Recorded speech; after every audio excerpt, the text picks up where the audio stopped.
प्रधानमंत्री नरेंद्र मोदी अपने रेडियो कार्यक्रम मन की बात के जरिए देश को संबोधित कर रहे हैं।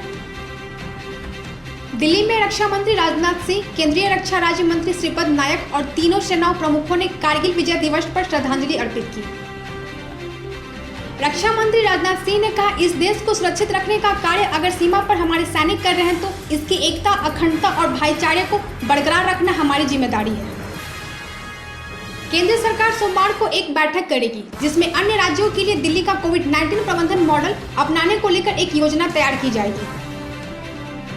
कारगिल विजय दिवस के मौके पर रक्षा मंत्री राजनाथ सिंह, गृह मंत्री अमित शाह ने शहीदों को श्रद्धांजलि दी और कहा, बहादुर सैनिकों को सलाम। कांग्रेस के पूर्व अध्यक्ष राहुल गांधी ने ट्वीट कर कारगिल के शहीदों को नमन किया। उत्तर प्रदेश के प्रयागराज में सैंड आर्टिस्ट ने कारगिल विजय दिवस के मौके पर रेत से विजय गाथा की आकृति बनाकर सैनिकों को श्रद्धांजलि अर्पित की। दिल्ली सीएम अरविंद केजरीवाल ने कहा, कोरोना के सक्रिय मामलों में कमी आई है, हालात बेहतर हुए हैं लेकिन संतुष्ट होने का वक्त नहीं। रांची में लालू यादव के लिए रिम्स में खाली कराए गए 19 कमरे, बाबूलाल मरांडी ने सीएम को लिखी चिट्ठी। पटना में मुख्यमंत्री नीतीश कुमार ने बिहार में बाढ़ की स्थिति की समीक्षा करने के लिए वीडियो कॉन्फ्रेंस के माध्यम से राज्य मंत्रिमंडल की बैठक की। भारत में पिछले 24 घंटे में कोरोना वायरस के 48,661 नए मामले सामने आए और 705 मौतें हुई। केंद्रीय पुलिस बलों में कोरोना संक्रमण के मामले 10,000 के पार, अब तक 44 जवानों की हो चुकी है मौत। पश्चिम बंगाल के कलिम्पोंग नगर पालिका में आज सुबह 9 बजे से एक हफ्ते के लिए लॉकडाउन शुरू हुआ।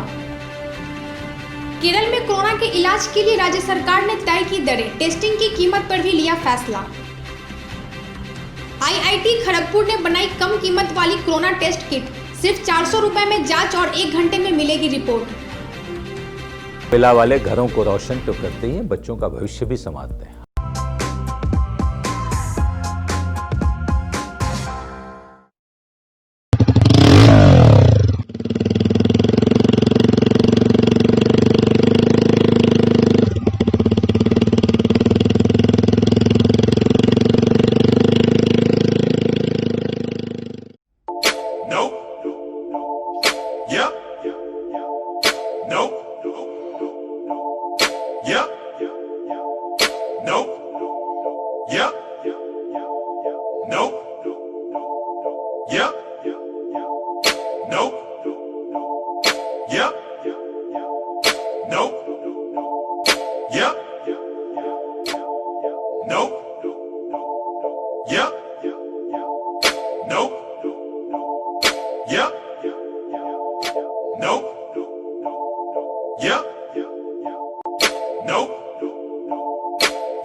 लोगों के घर में झांक ना छोड़िए मखीजा, तू भी अपने घर में सेफ पेंटिंग करा ले, शूटिंग के लायक होगा तेरा घर।